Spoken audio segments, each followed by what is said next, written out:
It's the dick-sucking mermaids again. And they found a suitcase, and there was a dead body in it. I'm always afraid that something's gonna come out with like these long claws and just like jab my eyes out. You want to unpack that a little bit more for us? Yeah, that is. Yeah. We rolling? Yep. All right. Welcome back with the awkward intro to the What Pod. Adrian, how was your week? Amazing. No? Incredible. Glad it was over.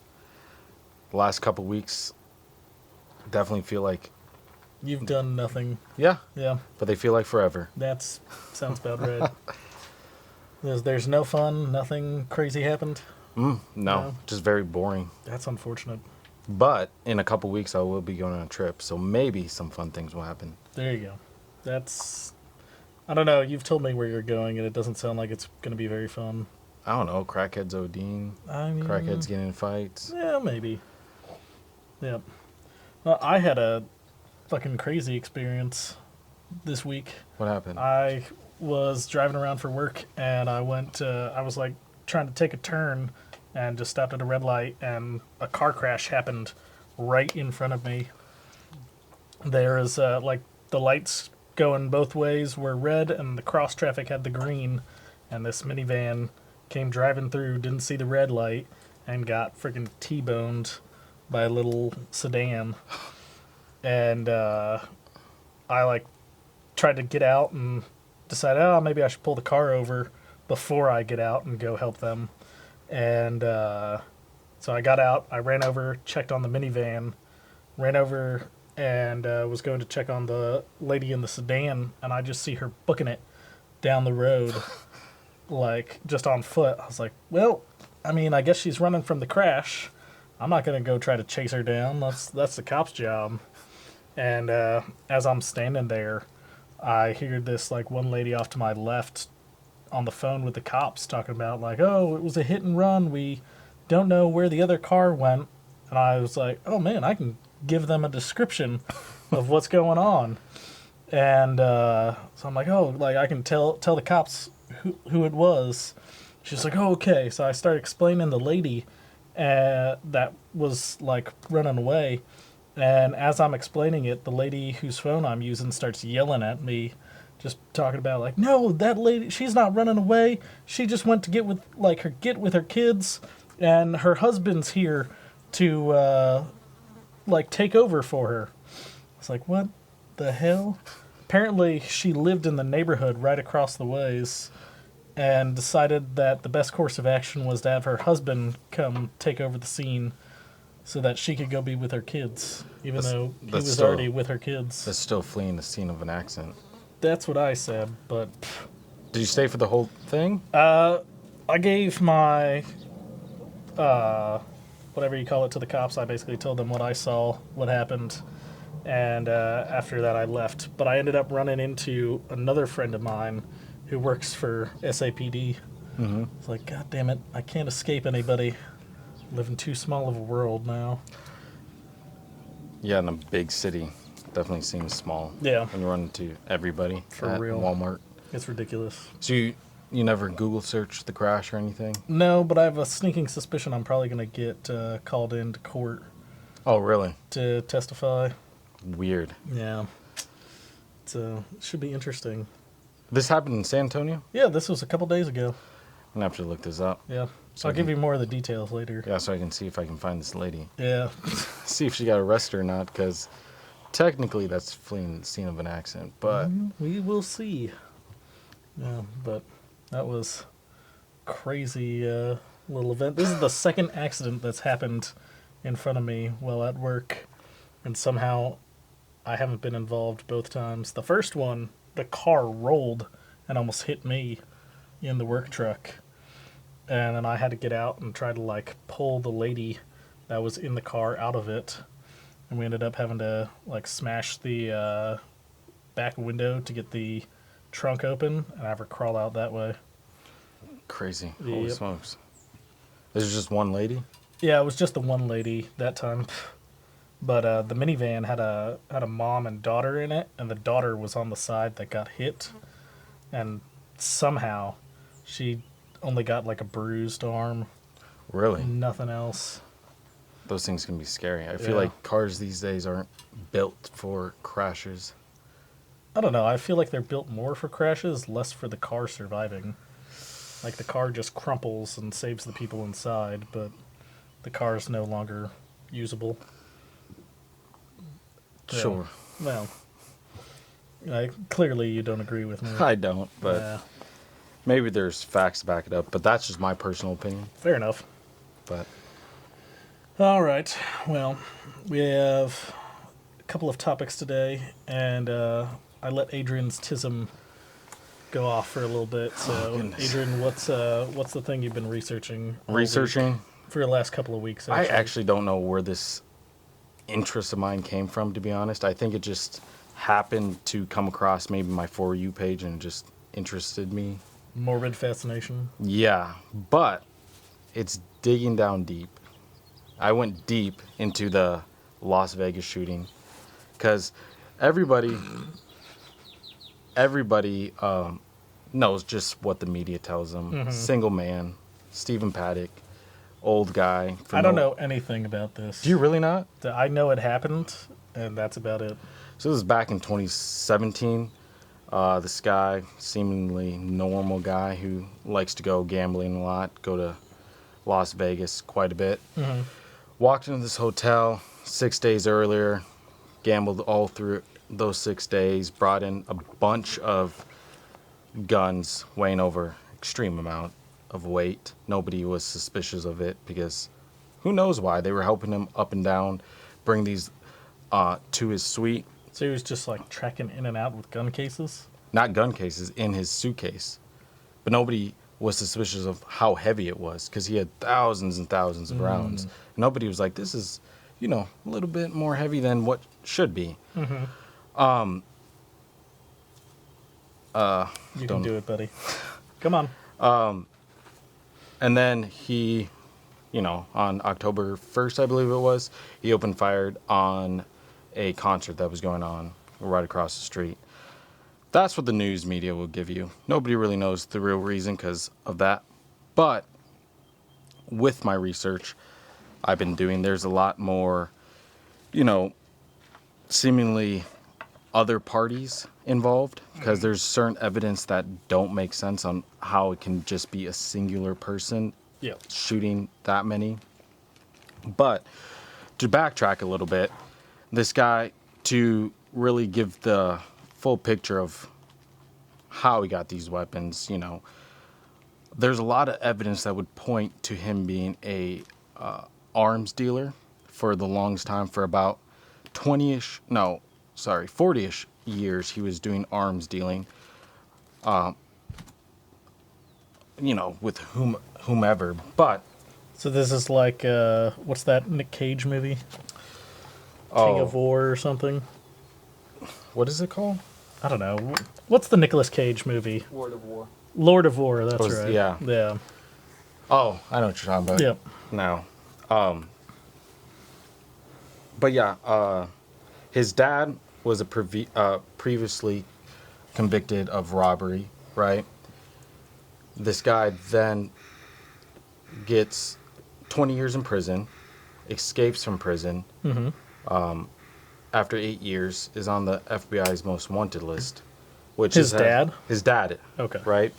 And this correlates all because he gets a job at the Pentagon auditing, what do you call it? Please say it's weapons defense. Defense contracts. Nice. Yes.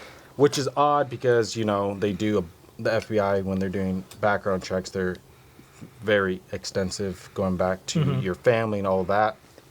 And then kind of disappears from that for a little bit and then shows up at what we know as Lockheed Martin doing internal audits for them, which is weird for him to have had a dad do that and somehow get into this.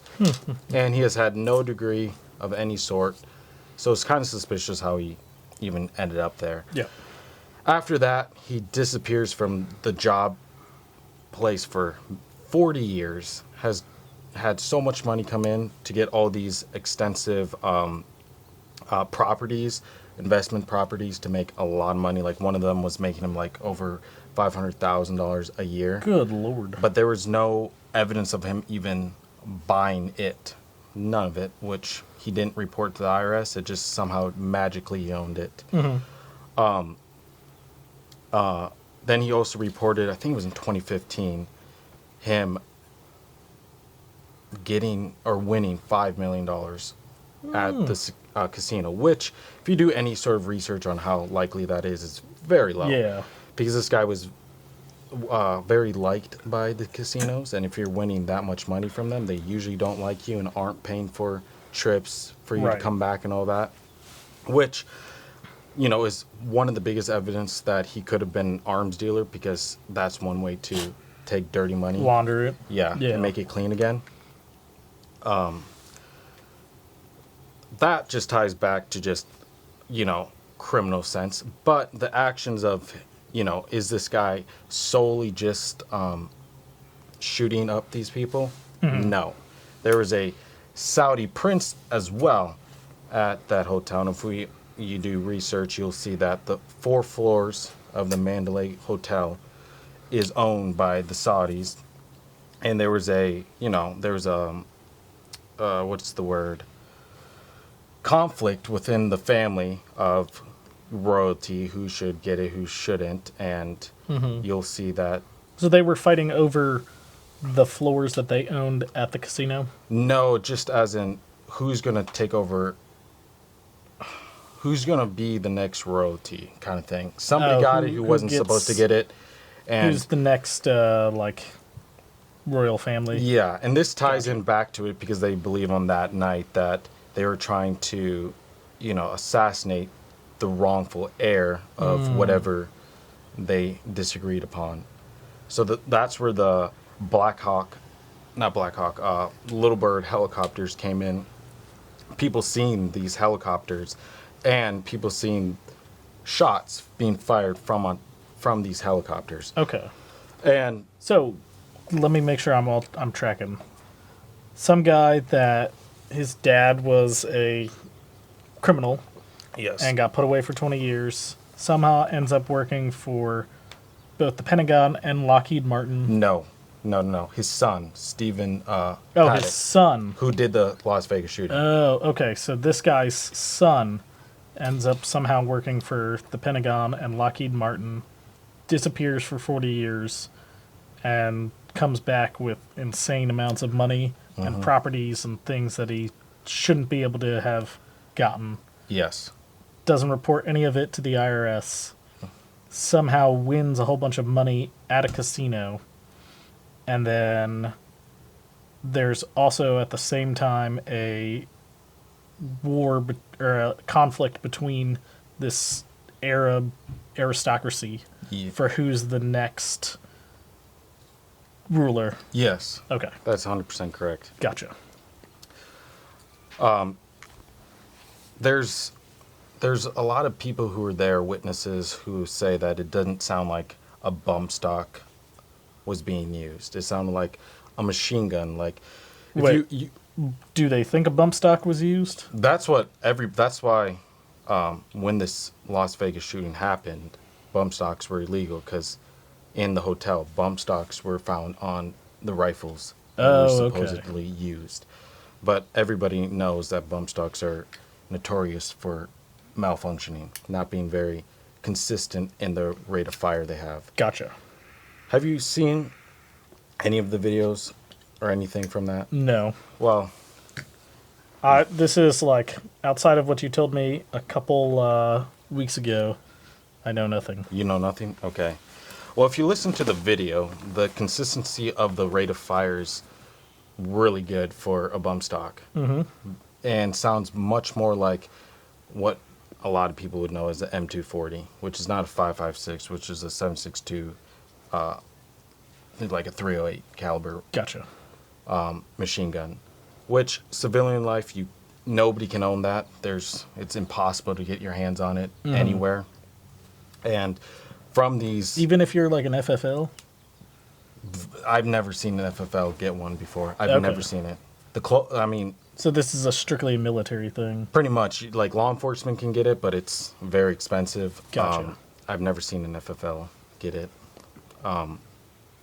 But from these little birds, they were thinking there's many speculations that there might have been a conflict on the Mandalay Hotel, on top of the roof, and these Black Hawks shooting at each other for whatever reason. Was it the Saudi prince? Was it something else? And nobody really has any idea what Stephen Paddock has to do with this, because it was a long distance away to be that accurate with a bump stock and his age.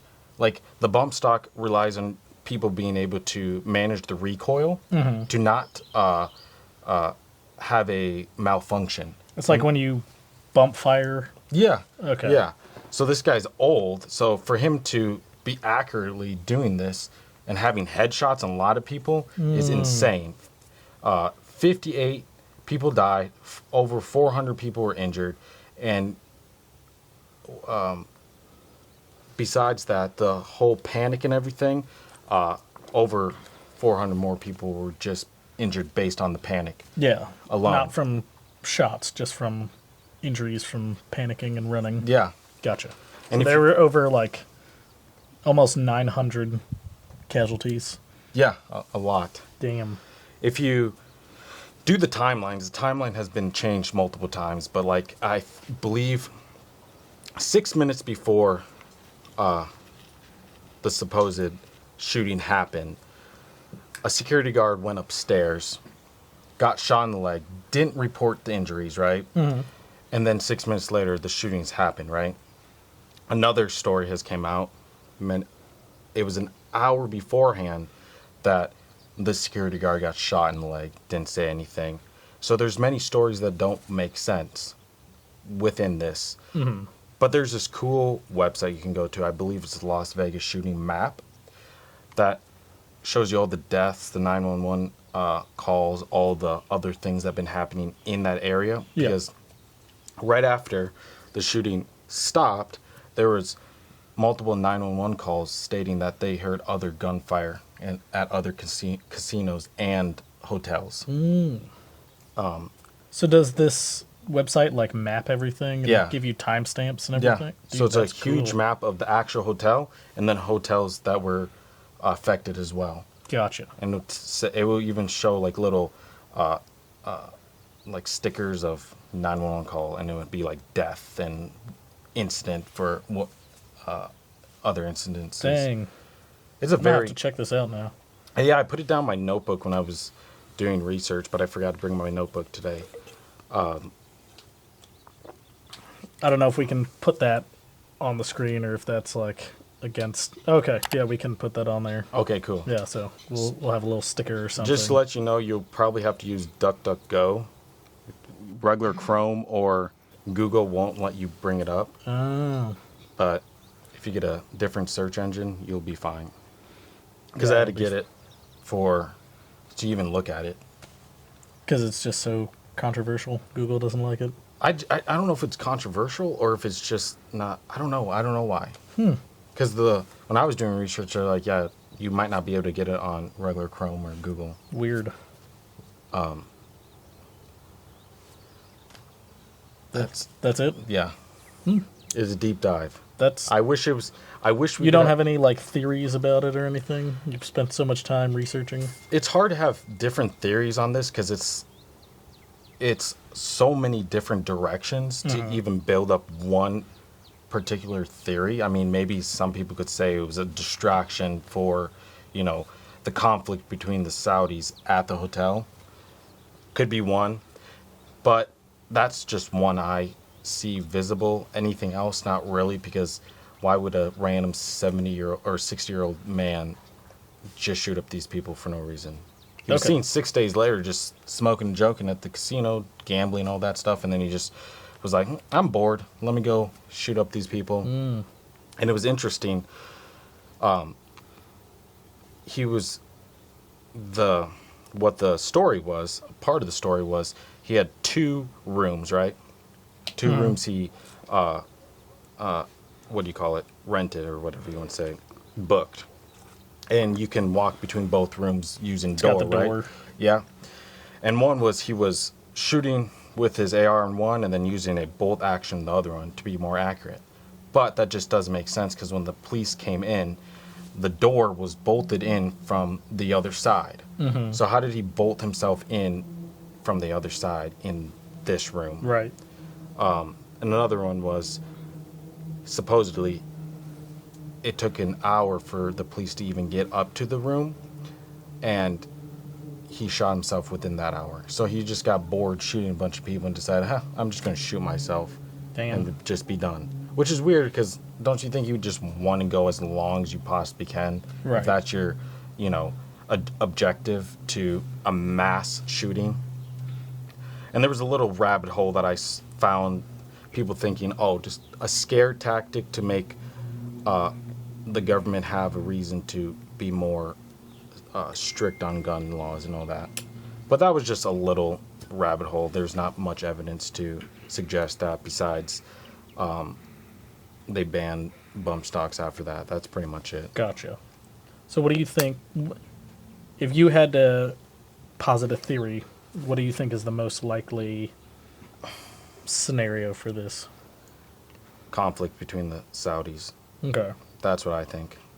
And do you think that this guy was just the scapegoat for that? Could have been. There's also reason to think that he was meeting a very wealthy person to sell guns to. And that's why he was in that room with a bunch of guns. Not necessarily to shoot up people, but to sell these. But whoever it was planned to make it look like he was the shooter, make him look like he shot himself, so he was the only shooter, Right. and then escape. Gotcha. But that was another plausible theory they had, which does make sense since he's an arms dealer. Mm-hmm. But I don't know. I have no idea. That's fascinating. It's fascinating. Why did you pick this one? Why did I pick it? Just it fascinates me. Just everything that goes around it, how uncertain people are about it. Like the people who were affected by it the most, right after it happened would go on Twitter and die. They just, all of them just happen to die. Car accidents, car accidents. Very suspicious reasons of That dying. does sound suspicious. Trying to shut people up for no reason. I picked it personally because it just interested me. Fair enough.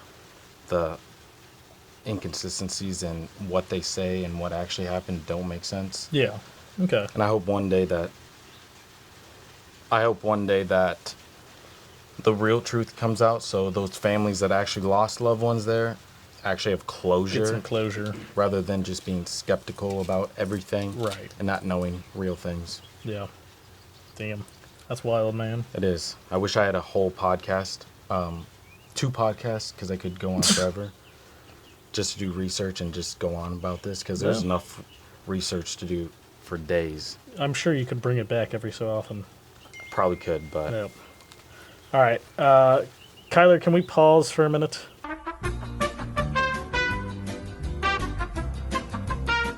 Welcome back from our brief interlude. There was rain, and I had to put a tarp on my new, whatever the fuck you call it, couch. I know, it's terrible. So our next topic is, I was trying to come up, for the last 3 weeks, I was trying to find a, conspiracy theory involving primitive cultures and things, and I was going to do Atlantis and how we have a whole bunch of evidence that it wasn't real, that how there's still stupid people that believe it. And then I was going to talk about Atlanta is Atlantis, and that just got a little too racial real quick. So I decided, in lieu of a conspiracy theory, I would just talk about 2, in what's my opinion, funny and slightly strange historical things. And the first one I wanted to talk about is the cheese caves. Have you ever heard of the cheese caves, Adrian? I actually haven't. Really? Yeah, I was looking at your notes. dude, I I was lo- like, what is the cheese? It cracks me up. So, in the 1920s, the government decides that, hey, we don't need the country drinking alcohol anymore. We want to be sober. We want to have prohibition on alcohol. And because of that, a bunch of bars and things start shutting down, but people still need a place to come and meet and hang out. And so to fill that void, ice cream parlors became a big thing.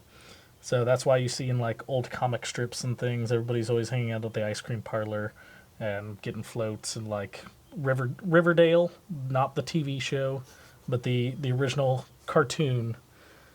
That's where they all hung out. And because of that, it became suddenly lucrative to be just a dairy farm. You no longer had to be a dairy and vegetable or anything else. You could just produce dairy. And there were two generations up until about World War II where ice cream was their thing. They didn't drink. They didn't do anything else. They had ice cream. So World War II kicks off, and because of that, they have a couple of ships that their entire job is to sail around and deliver ice cream to the front lines. So you have them doing this in the Pacific and in the European front. And it was apparently a huge demoralization to the Axis powers that, like, America just has this floating armada of ice cream ships. And it was, like, cited by a few, I think it was the Germans, but I might be mixing that up with another story. Talk about how if America can bring ice cream to the front lines of a battle, that we're just doomed in this war. But post World War II, the war effort's ramping down, but there's still all these dairy farmers that are just producing dairy. And the government looks at it and realizes, hey, we can't have all these dairy farmers just suddenly stop producing dairy. It's going to crash the economy, and there's going to be widespread issues. So the government decides, we're going to start buying all of your excess dairy. And they tell this to all the farmers. And what do you think the farmers decide when they hear that no matter how much dairy they make, whatever they can't sell to the public, the government's going to do? They just start ramping up production even more. Yeah, because get all the money they can. Yeah, exactly. You want to make as much money as you can, and when the government says, hey, we're going to buy all the excess, you make more excess, you make more money. So they start buying all this dairy, or all this milk, but they don't have anything to store it. The refrigeration's not a huge thing yet, and they're trying to figure out, how do we make this last and store without just going bad and having millions and millions of gallons of milk just rotting somewhere.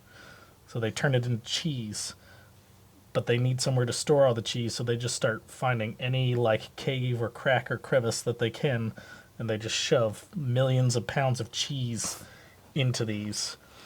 And it becomes a bigger and bigger issue all the way up until, I think it is Reagan, right? Yeah, I've got to double check here. But up until Reagan, and he decides, all right, we're gonna do something about all this excess cheese, and the cheapest and easiest way to get rid of all this cheese, we're just gonna dump it in the ocean. And he thinks about it for a little bit longer. He's like, well, the public might not like that we're just dumping all this cheese into the ocean and not doing anything with it. So at one of his press conferences, he has somebody come out with this big moldy wheel of cheese and ask him, like, hey, what are we going to do with all this cheese? And they end up deciding that rather than just getting rid of it and throwing it away, they're just going to start giving it to the public, which is where we get the idea of government cheese. You've heard of that, right? Yeah. Yeah. That was what my family lived on when they were younger. Mom and Dad both have stories about growing up super poor, and sometimes the only thing they could get was some Wonder Bread and a block of government cheese, and that's what they would eat for the week. Weird. I know. But eventually the whole government cheese program shuts down, but we still have the government buying up all the excess dairy and everything, and somehow it's not getting wasted anymore. What they decided to do was, I think it was either the late 80s, early 90s, they created a corporation called Dairy Management Incorporated, and it is just to buy the cheese or buy the milk and get rid of it somehow. And all the research I've done, all the YouTube videos I watched on it and everything, all have pretty much come to the same conclusion that what they ended up doing was they reached out to different companies and corporations and just said, hey, we're going to give you all this cheese. Do with it what you want. And that's where you get the Got Milk campaign, which you're probably too young to remember that. No, we had Got Milk. Did you? Yep. Okay. So yeah, that's where you had the commercials about if you don't drink milk, your arms are going to fucking fall off and shit like that. And that's where you get double cheese for pizza. They stepped in the 90s. Domino's was a failing company and they were about to go under. And they said, here, we're going to give you all this cheese. Put it on your pizzas. And suddenly you start getting the triple and quadruple cheese pizza, stuffed cheese pizza. And it just became this whole big thing. And from everything I've researched, even today, Dairy Management Incorporated is still a thing. And it's mandatory for all dairy farmers to give a portion of everything that they make to it to help them keep going and keep buying all the milk and giving away cheese. Dang. Yep. So that was the first one. And then the other one I have is, you ever heard of the Mississippian culture? I think you briefly mentioned it. I probably briefly mentioned it. I am obsessed with the Mississippian culture. And what it is pre-Native Americans, or what we think of the Native Americans. There was this huge, not monolithic, what's the word I'm looking for? Paleolithic culture in the Americas. And they were known for building these elaborately huge structures.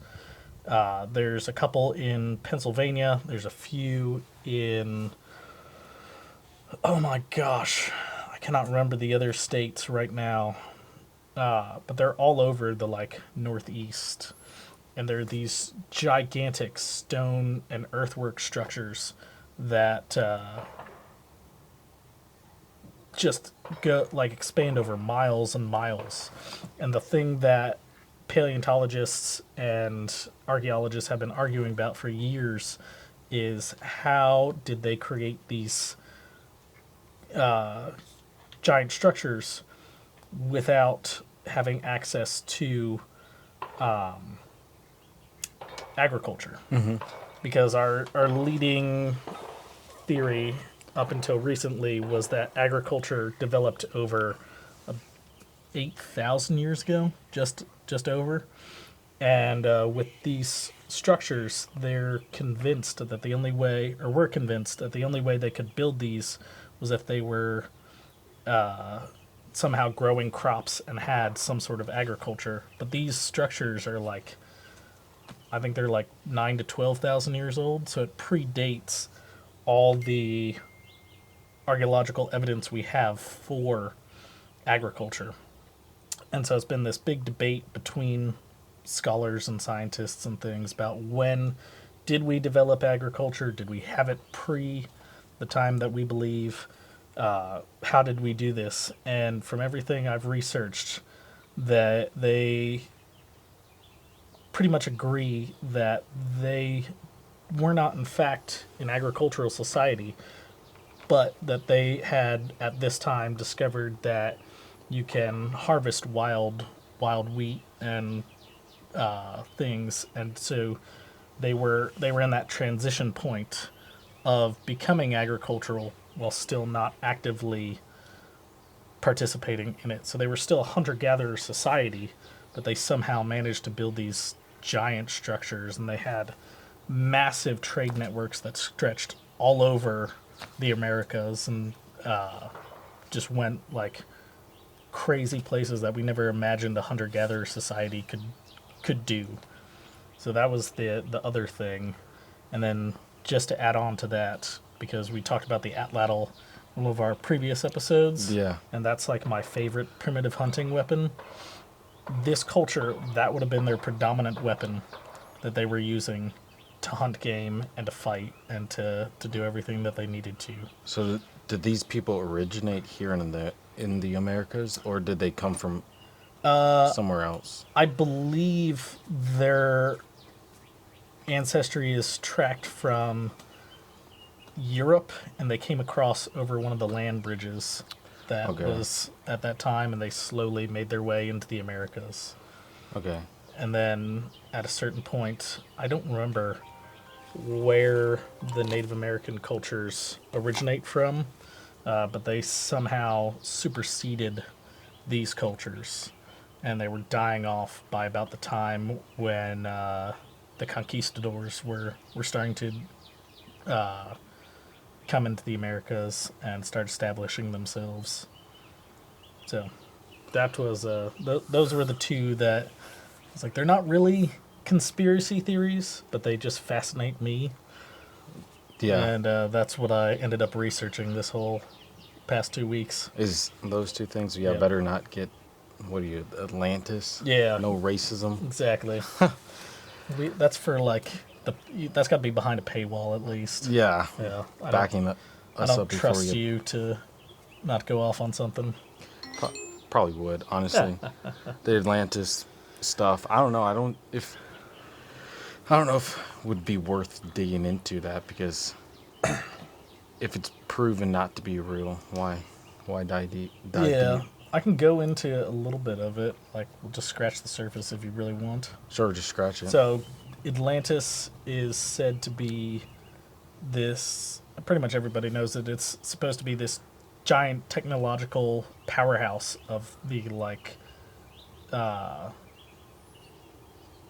my gosh! Like before Greek and Roman culture, before the Egyptians, and I think it's not Plutarch.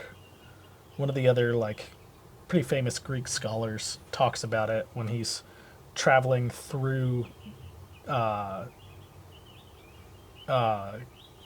god dang it, I just said it, where the pyramids are. Egypt. Oh, Egypt. Sorry, I've had a lot of caffeine and not a lot of sleep today. But he's traveling through Egypt and he hears this story about this crazy advanced society that just somehow disappeared over pretty much overnight, and the Egyptians have no idea where it went or what happened to them.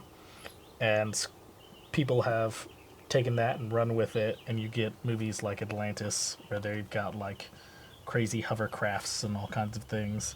But the real like most likely scenario was this was just a very advanced, for the time, Copper Age society that was building bigger structures, and they had a lot of metalworking capabilities, but there is a collapse in the archaeological record where during the Copper Age, where a whole bunch of different communities and things, they all get pretty much set back to the Stone Age for one reason or another.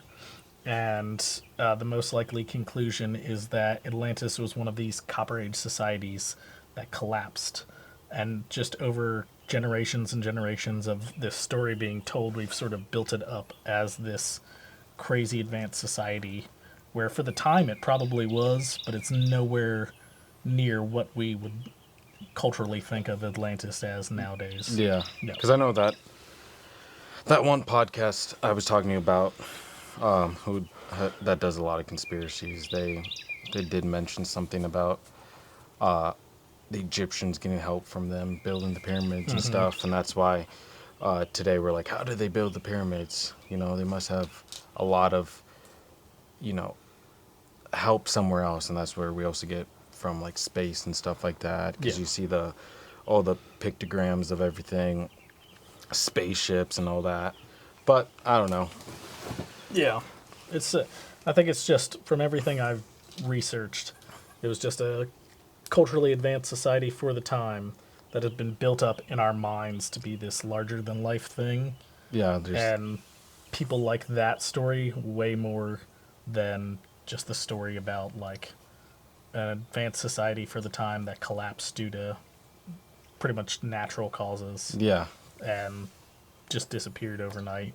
One of the things you could have done was like the Mayans or the Aztecs for primitive conspiracies. I thought about that, but I don't know. The Mayans freaked me out as a child, and so there's still a little bit of trauma from that. I remember being like 7 or 8 years old, and my dad was obsessed with Ancient Aliens for a while, and it freaked me out. Just like the talks about human sacrifice and just killing all these people and sacrificing them to their crazy gods. And being a little 8-year-old child, I was terrified of all this. You were afraid you would be next, or what? I don't know, but I used to have like nightmares about the Aztecs. Coming to get you? I don't know if they were coming to get me or what. These are like from almost 20 years ago, and I just remember being absolutely terrified. Now I know what to do for a little prank for you. Yeah, it doesn't fuck with me anymore. Uh-huh.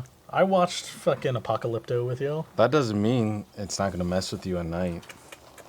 It's fucked up, man. I don't know. It's going to be funny. I'm gonna figure out what your kryptonite is, and we're gonna wage a war against each other. Is what it sounds like. Oh, my goodness. I think I mentioned this to you.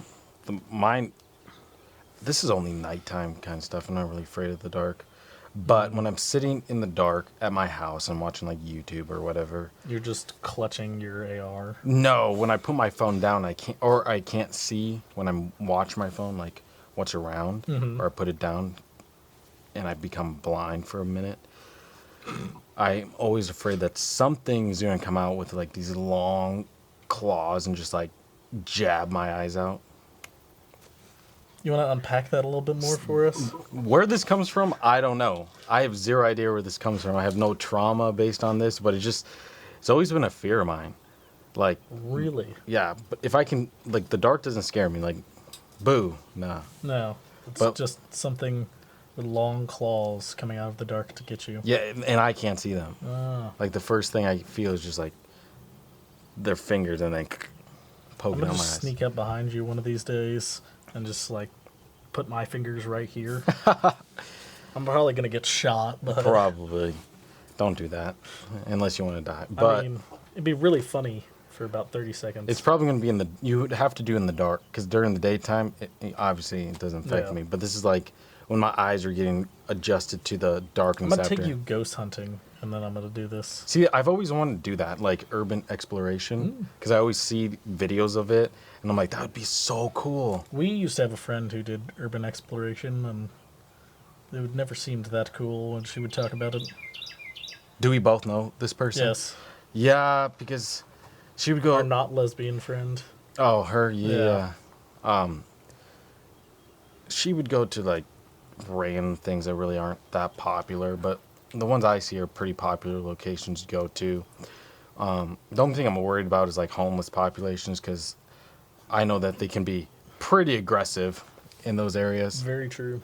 But other than that, no. Like if we go into abandoned school or hospital, I'm not really worried. Unless somebody like put a curse on it, but I'm not really worried.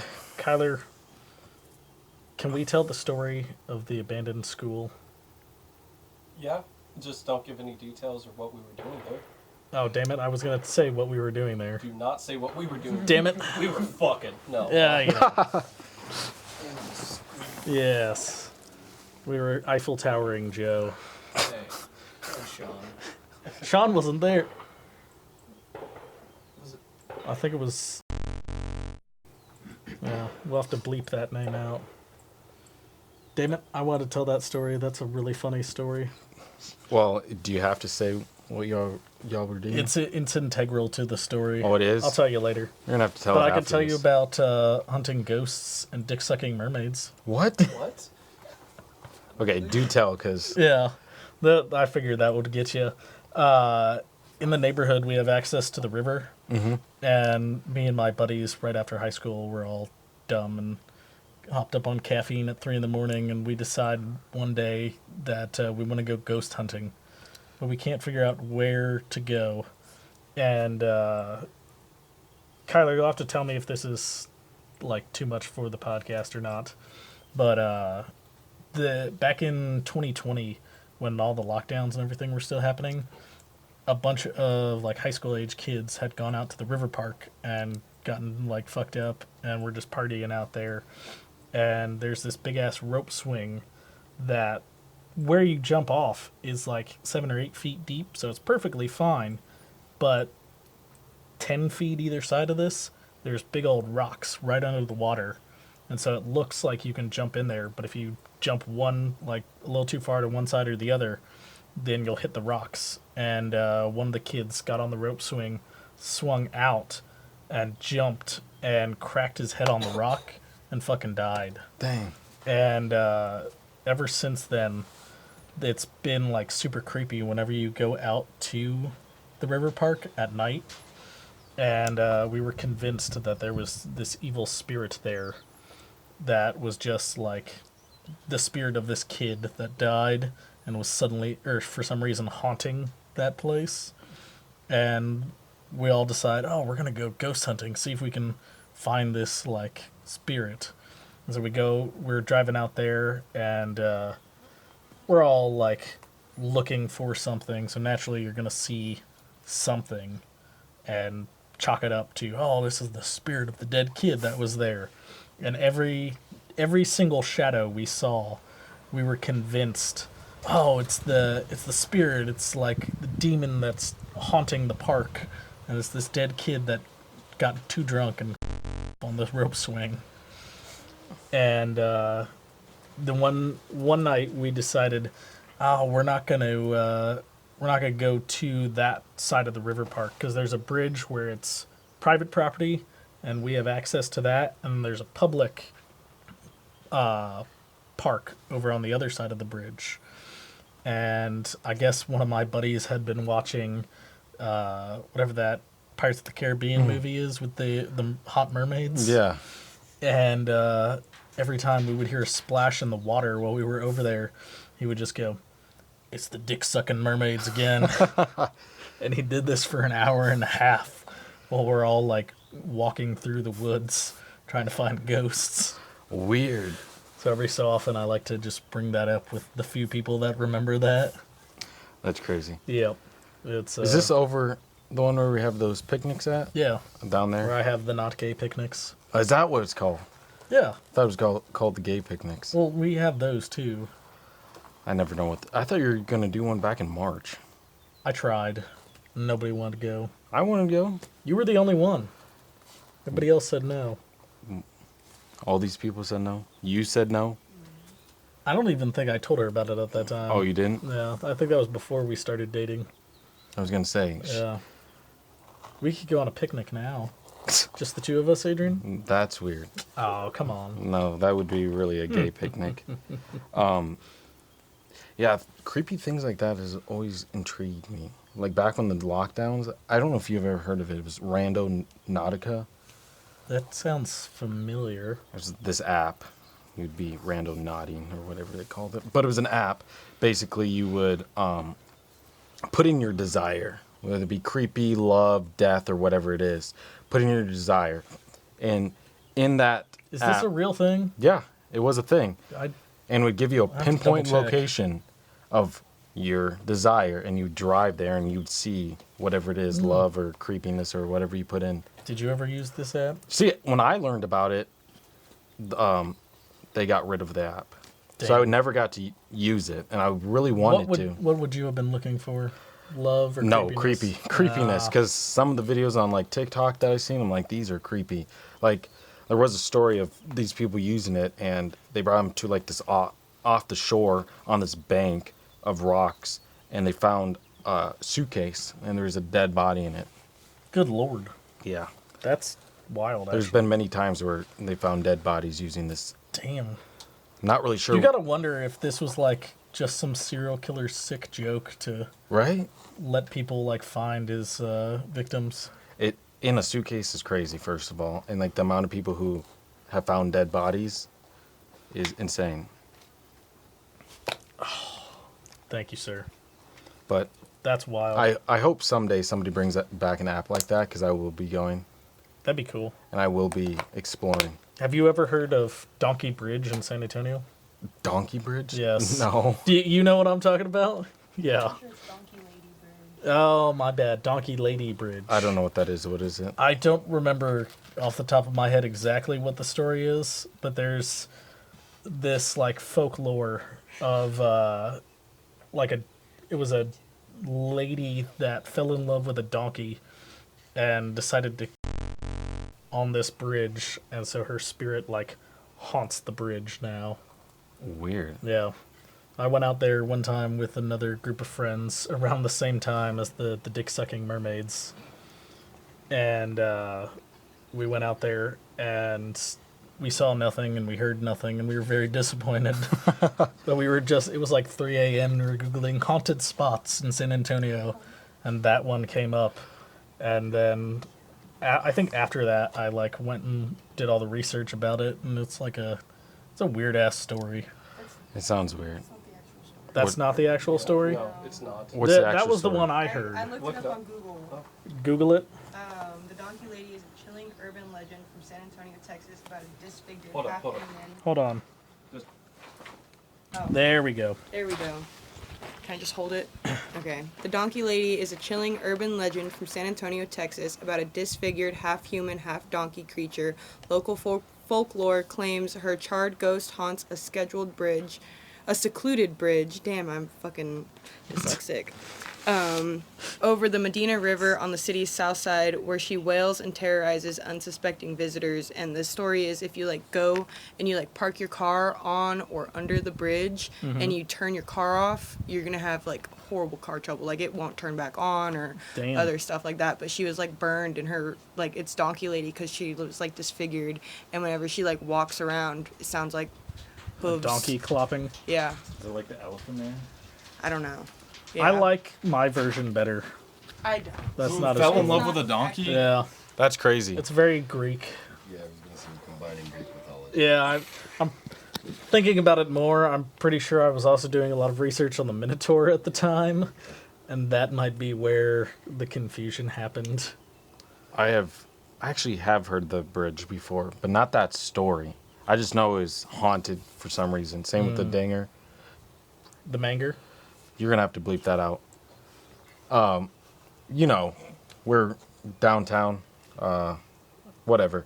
That was haunted. I've been there many times. Pretty sure and, we like, can talk about the Manger. It's not the Dinger, it's the Eagle Kindle Inn next Oh. to the next to it. Is that what it is? Yeah, Are we allowed to say that? sure. Okay. I'm pretty sure they know roughly where we are. We're Anyways, proud Texans. I used to be really into these, paranormal videos. One of the best ones I've watched, or YouTubers I've watched, is called Nuke's Top 5. If you want to see it from this country, You good, bro? if you I have a don't, problem, I don't think he you likes don't your you don't choice. like him. I love watching him. I think he's very entertaining. I haven't watched him in years though. Maybe that's why. I don't even know if he has posted videos. But when I was probably in 7th grade, same with like Mr. Nightmare and Creepypasta. I love those. I was real into the SCP stuff for a while. The SCP Foundation. That freaked me out too. They had one that it was like, I forget what the story was called, but it was about how everybody had to stay inside during the day, and when the sun would come out, you would just turn into like these gelatinous blobs of flesh. It was terrifying as a young child. So you'd be like, what's that guy from Star Wars? That booger guy? What? Jabba the Hutt. Yeah, but not mobile. Just like a bag of flesh and guts. Ugh. Yeah. No, no. Terrifying. I don't think that's terrifying. I think that's just weird. I wouldn't. This is when the sun goes down? No, Or when the sun comes out. Oh, that's why. If you step into the sun, this happens to you. And can you reverse it? No, You can't? no. So say, for instance, your arm just gets it. It's just I'm your pretty arm. sure if any part of you touches the sun, like all of you turns into that. Dang. Yeah, No. it freaked me the fuck out for a while. Were you afraid of that happening to you? Yes, I had like terrible nightmares about it for a while. You had nightmares about everything. Dude, I was a fucking Wimpy chicken kid? back in the day. I still don't like horror, and it's not my favorite thing. I think a lot of people don't like horror. I Yeah. love horror because I try to purposely make myself scared. Man. Why? I don't know the only excitement in my life, I guess. I also don't like sad songs or movies or anything. I'm like, why do I need to watch this and feel terrible about myself? See, that's the thing. I never will understand that about women. Women will do that all the time. They'll listen to something sad and then start crying, and I'm like, why are we doing this to ourselves? Just stop I listening should to only it. be sad when there's something sad to, like, happening. Yeah, I mean, but they purposely do it because cry sessions are so cool. Depression, I guess. I'm just saying, right? You guys do that, huh? Or are you guys different? Every woman that I've ever encountered just listens to cry songs just to cry. Because they need a cry sesh. That's what they call it. Am I wrong? I mean, the only thing I really ever cry about these days is my dead dog, so... Well, Do you listen to sad music while you're crying about your dead dog? No, I just look at pictures of him. see, that's a reason to cry. But the women I'm specifically talking about have zero reason to cry in that moment. Like, I'm pretty sure I know who you're talking about. multiple women. I don't know. If I'm feeling sad and depressed, I just drink beer and listen to sad country music. Does that count? I don't listen to sad songs. When I'm sad, I just turn up the music to what I'm listening to. Just some Rob Zombie. Yeah, all the time. How can you not be sad after that? Or how can you still be sad after that? Fascinating. Sadness is a choice. I guess. Says the depressed guy. All right. Well, I think we're coming up to the hour mark, so I think we'll cut it off. I think we're past that. Nah, we had a little interlude there. It was fine. Okay. Yeah. Is there anything else you wanted to bring up? No, nothing else, because we'll we're- get into a rabbit hole, and we'll be here all day. I'll be here all day. Yeah. Well, I have it on my notes. I'm supposed to shill here for a minute, so you can help me. Okay. We officially got the YouTube started. It's going well. We've got an Instagram that we're posting on, and I believe both the YouTube and the Instagram are What Pod Official, right? That's what it's called. So it's What Pod Official. You can find it on YouTube, Instagram, and then we're releasing our first episode. It'll be tomorrow, Monday the 18th. So by the time they see this, that'll be long past, but that's Yeah. going to be our first official start. And we're going to be posting it on Spotify as well. And apparently Apple Music is being terrible, so we're trying always to work, Apple. we're trying to work that out right now. But I'm not an Apple fan, so I'm not doing very good at helping. I think you were supposed to clip this part to post on like Instagram or something. No, we're going to do that too. What time is it going to be released? I think we're doing 12 noon 12 when noon. we're going to start or post every week. Are the reels doing pretty good? The reels on Instagram are doing pretty good. One of the YouTube shorts fucking took off, and the other one has like no views, and I'm blaming you for that. What did I do? I'm sure the one that took off it was because of me. I don't think so. You're I'm not sure that's engaging false. enough. I'm not engaging enough. Yeah. Goodness, if I'm more engaging, I might as well just marry this thing. I mean, we're trying to get you divorced from your wife so you No. can full time do the podcast. Full time, just zombied away at this every Exactly. single day, Yeah. 24 hours Isn't a that day. what you want? No, I do not want that.